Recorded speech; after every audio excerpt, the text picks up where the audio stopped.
Salut et bienvenue dans les news pour le récap de l'actu de la semaine. Au programme, des convois de soutien à Gaza, des émeutes à Los Angeles et on termine avec un peu de douceur, une belle initiative musicale. Allez les news, c'est parti. Mais avant de commencer, n'oubliez pas de vous abonner à notre chaîne YouTube. Allez les news, c'est parti. Le Madeleine, c'est le bateau dont tout le monde parle en ce moment, mon petit poulet. Il a quitté l'Italie le 1er juin avec une mission urgente, se rendre à Gaza. Bah oui, Gaza, un territoire en guerre où près de 2 millions de personnes risquent la famine. À son bord, il n'y avait pas seulement des tonnes de nourriture, mais aussi des activistes prêts à faire entendre leur voix. Comment ça, pourquoi, hein ?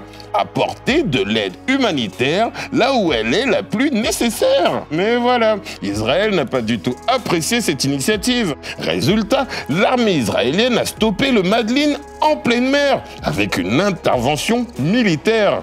Cette arrestation soulève beaucoup de questions et montre à quel point ce conflit est loin d'être résolu. Ce qui se passe là-bas rend beaucoup de gens très tristes et inquiets. Partout dans le monde, des personnes se rassemblent pour montrer leur soutien aux habitants de Gaza. On a choisi de vous parler d'un de ces rassemblements. Il s'appelle Soumoud. C'est le nom de ce convoi. C'est de l'arabe. Ouais, ça veut dire résilience. Et il porte bien son nom, mon petit poulet, car ce convoi a une destination, Gaza. En tout, une dizaine d'autocars et une centaine de voitures sont partis depuis la Tunisie. C'est une action symbolique, car ces véhicules ne transportent pas d'aide humanitaire. Leur but est avant tout de marquer leur soutien auprès du peuple gazaoui. Des milliers de soldats américains envoyés dans les rues de Los Angeles en Californie par Donald Trump pour faire régner l'ordre. C'est une dinguerie! Bah ouais, mon petit poulet, d'habitude on voit ça que dans les films d'action américains. Mais là, it's the reality. Tir de lacrymo, jet de pierre, incendie. Faut savoir que la situation est tendue depuis quelques jours déjà dans la célèbre ville états-unienne.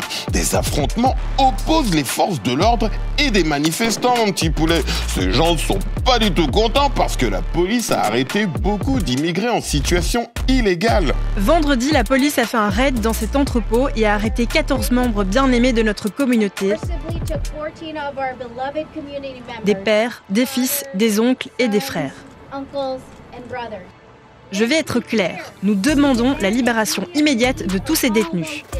Ouais, Donald Trump a mis en application ses promesses d'organiser des expulsions massives d'immigrés. Et comme ça se fait parfois de façon brutale, une partie de la population a été choquée et a voulu le faire savoir dans les rues. Les manifestants ont jeté des projectiles sur les policiers, qui eux ont répondu avec des gaz lacrymogènes et des grenades assourdissantes.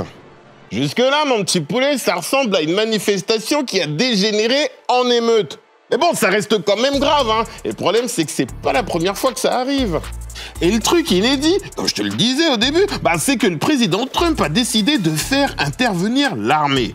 Des milliers de soldats de la garde nationale, mais aussi un bataillon de 700 Marines. C'est un peu comme si cette ville californienne était en situation de guerre. Et il l'a fait sans demander l'avis des autorités locales de Los Angeles. Ils étaient dépassés, vous avez vu les images. Donc on a fait ce qu'il fallait, tout le monde est d'accord avec ça. Le gouverneur de Californie, Gavin Newsom, dit deux choses. Donald Trump est un dictateur et aussi, il ne pense pas à la sécurité des citoyens. Conséquence, les dirigeants de Californie veulent poursuivre le président en justice. Ils estiment que le président Donald Trump a enfreint la loi en ne les écoutant pas. Aujourd'hui, je vous emmène à Flagey, un centre culturel à Bruxelles pour un concert pas comme les autres. Sur scène, des enfants venus de quartiers de Bruxelles qui ont tous un point commun. Ils apprennent la musique, gratuitement, grâce à un super projet qui s'appelle El Sistema Belgium. On est allé les rencontrer pendant leur répétition. Est-ce que tu peux me dire, toi, t'as appris à jouer de cet instrument cette année? C'était comment? C'était super bien, j'ai appris ce que ça m'a donné envie et j'ai appris comme ça. Voilà. C'était pas trop difficile? Non, pas trop. C'était normal. J'ai commencé l'année dernière en tant que débutante et maintenant je suis intermédiaire. J'avais vu des gens avec des instruments l'année passée, ça m'a donné une réflexion d'apprendre ça. Et un jour j'ai vu un concert où il y a une amie à moi qui jouait Et enfin, j'ai adoré, genre je sentais le rythme et tout, et j'ai trop eu envie. J'aime bien la musique et j'aimais bien le violoncelle. Vu qu'il y avait beaucoup de gens de mon niveau, et il y avait tellement de bruit que si je faisais des fautes, on ne pourrait pas m'entendre et tout. J'étais contente.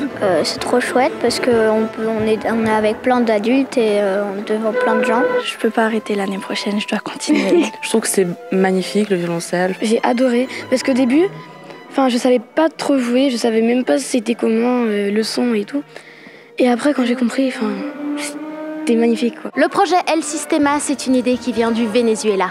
À Bruxelles, c'est l'association Remua qui s'en occupe. Leur objectif, offrir à tous les enfants, même ceux qui n'ont pas les moyens, la chance d'apprendre la musique en groupe avec de vrais instruments. On m'a appris à jouer le violoncelle sans faire des solfèges.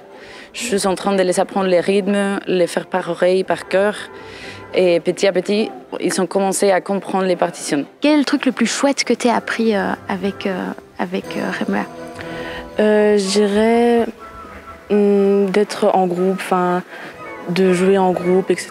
Mais vraiment, de créer quelque chose ensemble, c'est vraiment ce qui est vraiment bien. On va pas sur une scène comme ça en faisant rien et je suis fière de jouer devant ça devant tout le monde. Ça stresse un peu, mais c'est très chouette et l'ambiance est chouette. Ça va aller, moi je suis un peu à l'aise comme ça, j'adore. Un peu stressée. Je me sens importante en fait. Je me sens vraiment quelqu'un qui fout dans l'orchestre et qui sert à quelque chose. Ce projet va bien au-delà de la musique. Il enseigne aussi la citoyenneté, l'échange, le respect et l'écoute des autres, avec comme objectif principal le plaisir de jouer ensemble. Et ce dimanche, c'était le grand moment, mes petits poulets. Imaginez le truc, 100 enfants sont montés sur scène accompagnés des musiciens du Brussels Philharmonic. Merci aux enfants et aux musiciens du Philharmonique de Bruxelles pour ce beau moment de partage. Ça fait du bien de vous montrer de belles choses aussi. Les news, c'est fini pour aujourd'hui. On se retrouve lundi à 18h20 sur OV Kids TV et sur tous nos réseaux sociaux. N'oubliez pas d'aller vous abonner. Ciao!